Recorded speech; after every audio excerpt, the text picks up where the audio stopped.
Stáčí se dneska kilometry? Ano, a ve větším množství, než si myslíte. Jak to dělají profíci a jak to poznáte vlastním okem? Pojďme se na to podívat. Nezapomeňte nás sledovat, ať vás můžeme varovat před dalšími hrozbami. Dřív stačilo jen přepsat číslo na budíkách. Dneska je to sofistikovaný proces, při kterém se musí přepsat data v řídící jednotce, v jednotce ABS i v jednotce převodovky a další. A pokud to dělá profík, váš mechanik nebo známý, kterého si berete na kontrolu auta sebou, to ani nepozná. Ale víte, co neokecáte? První věc je interiér. Má auto najeto 100 000 km, ale pedály jsou prošlapané na kov.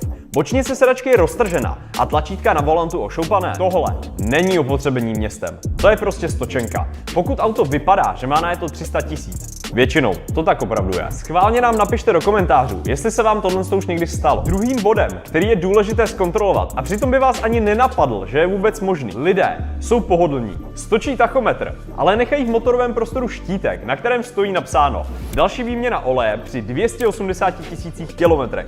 Přitom vám na budíkách svítí 100 000. Pokud podvodník nebyl nejostřejší tužka v penále, je možný, že narazíte i na tohle.